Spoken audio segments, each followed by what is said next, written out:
18 April শনিবার 11 দলের উদ্যোগে রাজধানী ঢাকায় গণমিছিল অনুষ্ঠিত হবে ইনশাআল্লাহ। 2 নম্বর, দ্বিতীয় কর্মসূচি 25 এপ্রিল সকল বিভাগীয় শহরে, সেদিনও শনিবার, 25 এপ্রিল শনিবার সকল বিভাগীয় শহরে গণমিছিল, ঢাকা ব্যতীত। ঢাকায় যেহেতু আমাদের 18 তারিখে হয়ে যাচ্ছে, ঢাকার বাইরের সকল বিভাগীয় শহরে 25 এপ্রিল শনিবার গণমিছিল হবে 11 দলের উদ্যোগে। তৃতীয়, মে মাসের 2 তারিখ 2রা মে, সেদিনও শনিবার, প্রত্যেকটি জেলা হেডকোয়ার্টারে জেলা 11 দলের উদ্যোগে বিশাল বিশাল গণমিছিল জেলা সদরে অনুষ্ঠিত হবে ইনশাআল্লাহ। এবং 18 থেকে 2রা মে পর্যন্ত এই যে মাঝখানের দিনগুলোতে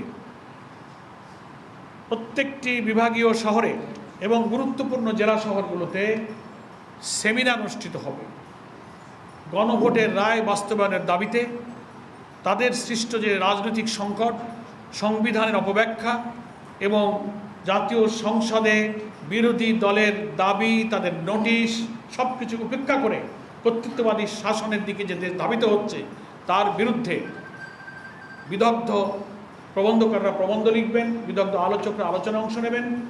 প্রত্যেকটি বিভাগীয় শহর এবং গুরুত্বপূর্ণ জেলা সদরে 18 থেকে আগামী 2রা মে পর্যন্ত, 18 এপ্রিল থেকে লিফলেট বিতরণ এবং সেমিনারের আয়োজন চলবে জেলায় জেলায় এবং বিভাগে বিভাগে।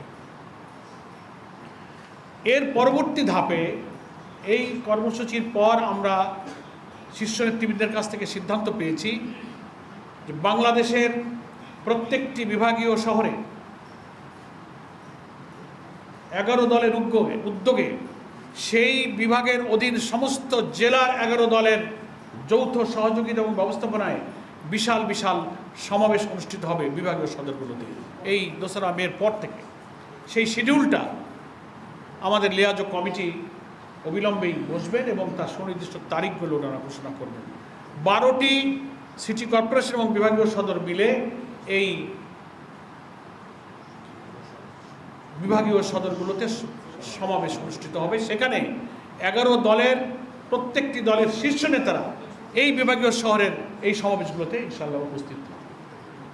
এটা হচ্ছে 2রা মের পর থেকে আমাদের লিয়াজো কমিটি একটা শিডিউল তৈরি করবেন, নির্দিষ্ট দিনক্ষণ কোন দিনে কোন সিটি কর্পোরেশন বা বিভাগীয় শহরে হবে এই দিনক্ষণ লিয়াজো কমিটি অচিরেই দেশবাসীর কাছে সাংবাদিক ভাইদের মাধ্যমে ঘোষণা করবেন।